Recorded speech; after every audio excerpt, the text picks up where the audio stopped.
সুধী দর্শক মণ্ডলী, বৈষম্যবিরোধী ছাত্র আন্দোলনের নেতৃত্বে গণ অভ্যুত্থানের জেরে ৫ই আগস্ট প্রধানমন্ত্রীর পদ থেকে পদত্যাগ করে দেশ ছাড়ার খবরে দলটির মন্ত্রী, এমপি, নেতাকর্মীরাও দেশ ছেড়ে চলে যায় এবং কেউ কেউ যাওয়ার চেষ্টা করেন। কেউ কেউ দেশের ভিতরেই আত্মগোপনে চলে যান, যাদের একজন ঢাকা ১০ আসনের সাবেক সংসদ সদস্য ও চিত্রনায়ক ফেরদৌস আহমেদ। শেখ হাসিনার সরকার পতনের পর থেকেই কোনো খোঁজ পাওয়া যাচ্ছে না তার।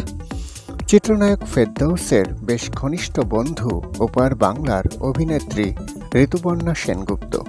প্রায় অর্ধশত ছবিতে একসঙ্গে অভিনয় করেছেন তারা।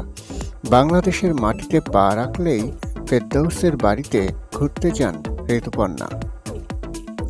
তবে আওয়ামী লীগ সরকারের পতনের পর বিগত ১ মাসেও ফেরদৌসের সঙ্গে যোগাযোগ করতে পারেননি এই অভিনেত্রী, যে কারণে প্রিয় বন্ধুকে নিয়ে বেশ চিন্তিত তিনি। সম্প্রতি দেশের একটি সংবাদ মাধ্যমকে দেওয়া সাক্ষাৎকারে ঋতুপর্ণা বলেন, গত ১ মাস ধরে ফেরদৌসের খোঁজ পায়নি, তার হোয়াটসঅ্যাপ নাম্বারেও বন্ধ পাচ্ছি। অভিনেত্রীর কথায় প্রত্যেকেই ভিন্ন ভিন্ন রাজনৈতিক দল সমর্থন করতেই পারেন, তবে মানুষ হিসেবে ফেরদৌস অসাধারণ। ঋতুপর্ণা বলেন, প্রত্যেকের আলাদা আলাদা রাজনৈতিক দলকে সমর্থন করার অধিকার আছে। ফেরদৌসও সেভাবে আওয়ামী লীগকে সমর্থন করেছে, সংসদ সদস্য হয়েছে। তবে ব্যক্তি ফেরদৌস খুব নরম মানুষ, অসাধারণ তার ব্যক্তিত্ব। যারা তাকে কাছ থেকে দেখেছেন এটা স্বীকার করবেন। আমি জানার বহু চেষ্টা করেছি সে এখন কেমন আছে, কোথায় আছে, কিন্তু কেউ যদি আমাকে জানাতে পারেন চিন্তামুক্ত হতাম। ওর জন্য খুব কষ্ট পাচ্ছি। নায়কের বিভিন্ন ঘনিষ্ঠ জনের সূত্র মতে ৫ আগস্ট থেকে ফেরদৌসকে খুঁজে পাওয়া যাচ্ছে না।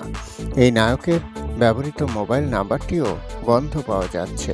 তার ফেসবুক অ্যাকাউন্টেও ৪ আগস্টের পর কোনো স্ট্যাটাস শেয়ার করতে দেখা যায়নি। এরই মধ্যে গুঞ্জন উঠেছে পরিবার নিয়ে ফেরদৌস দেশ ছেড়েছেন। যদিও নায়কের দেশ ছাড়ার খবরের এখনও কোনো সত্যতা পাওয়া যায়নি, এমনকি তার PSN নাম্বারও বন্ধ রয়েছে। চ্যানেলটি সাবস্ক্রাইব করে সবাই পাশে থাকবেন।